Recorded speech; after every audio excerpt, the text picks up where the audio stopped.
میں نے ضیاء الحق صاحب سے کہا تھا، کیونکہ ان کی شورا میں شمولیت کی میں نے جو ہے دعوت قبول کر لی تھی، مشورہ دینا ہے۔ میں اپنے مسجد کے ممبر سے بھی مشورے بھی دیتا ہوں، تنقیدیں بھی کرتا ہوں۔ میں نے ان سے کہا آپ نے پی آئی اے کو ڈرائی کر دیا، شراب بند کر دی، اچھا کام کیا، بہت عمدہ کیا۔ دنیا تو یہی کہے گی نا کہ دقیہ روسی ہیں، چلیے برداشت کر لیں۔ لیکن یہ ایئر ہوسٹسز جو جاتی ہیں کرو کے ساتھ اور 2 ہفتے باہر رہتی ہیں، یہ کون سے اسلام کی روح سے جائز ہے؟ عورت محرم کے بغیر حج کو نہیں جا سکتی، محرم کے بغیر عمرے کے لیے نہیں جا سکتی، اور یہ قانون تھا پاکستان۔ میں نے کہا آپ عورت کو نہیں جانے دیتے حج کے لیے، حالانکہ وہ ادھیڑ عمر کی ہوتی ہیں، عموماً بوڑھی ہوتی ہیں۔ ہمارے یہاں جوانی میں کون کرتا ہے حج؟ بہت شاذ۔ یہ تو آپ کو نظر آئے گا جاوا، سماٹرا، انڈونیشیا، ملائیشیا، وہاں سے جوان جوڑے نکاح کے بعد پہلا کام حج۔ ہمارے ہاں سے تو بڈھے ٹھیرے گئے ہوئے ہوتے ہیں، اور پہلے زمانے میں تو ان کو رخصت کر دیتے تھے کہ بس رخصت ہی ہو جائیں گے، یہ واپس نہیں آئیں گے۔ تو میں نے کہا یہ کون سا اسلام ہے؟ خاموش، چپ۔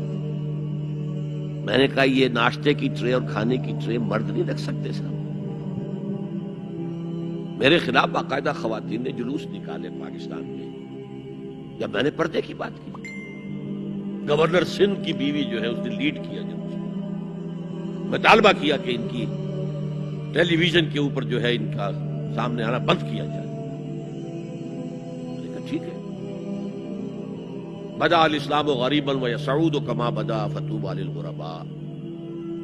اسلام شروع ہوا تھا تو اسی حالت میں تھا کہ کوئی اس کو جانتا پہچانتا نہیں تھا، پھر جب اسلام غالب ہو گیا تو طاقتور کے تو سبھی دوست ہیں، سبھی پہچاننے والے ہیں، لیکن ان قریب اسلام پھر غریب ہو جائے گا۔ تو جو اسلام کی غربت کے ساتھ خود غریب ہو جائیں ان کے لیے مبارکباد۔ اسلام کا دامن نہ چھوڑیں، چاہے انہیں کہا جائے کہ یہ تو بڑے ہی تقیہ گسی لوگ ہیں، بڑے کٹر لوگ ہیں۔ میں نے اس زمانے میں چیلنج کیا تھا، مجھے بتاؤ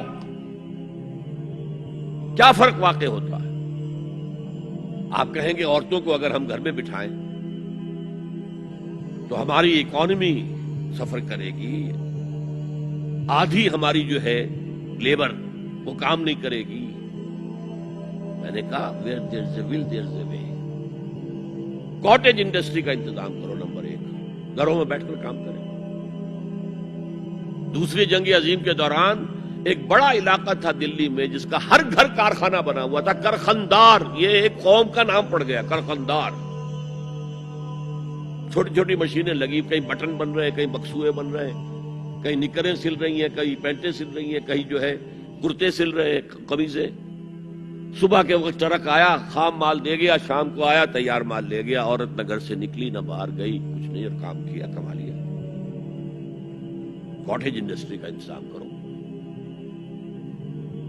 اسی طریقے سے ایسے یونٹ بناؤ انڈسٹریل جس میں عورتیں کام کریں، عورتیں سپروائز کریں، ورکنگ آورز کم رکھو تاکہ وہ اپنے گھر کا کام بھی کر سکیں۔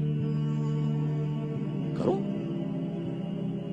عورتوں کے ہسپتال میں عورتیں مرد، عورتیں مریض، عورتیں ڈاکٹر، عورتیں مریض، عورتیں نرسز۔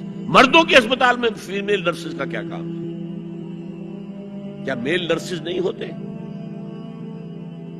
اور کیا آرمی کے اندر جو فارورڈ یونٹس ہوتے ہیں کہ جو جاتے ہیں محاذ کے اوپر، ان میں کوئی عورت نرس جاتی ہے؟ میل نرسز جاتے ہیں، حالانکہ سب سے زیادہ نرسنگ کی ضرورت وہاں ہوتی ہے۔ کسی کا بازو اڑ گیا ہے، کسی کی ٹانگ اڑ گئی ہے، کسی کے پیٹ میں آ کر کسی بم کا ٹکڑا جو ہے لگایا، تڑیاں باہر نکلی ہوئی ہیں، تو نرسنگ سب سے زیادہ وہاں ضروری ہے۔ وہاں تو فیمیل نرسز نہیں ہوتی، میل ہوتی۔ سیگریگیشن، سیگریگیشن، سیگریگیشن، یہ آگ اور پانی کا ملاپ درست نہیں۔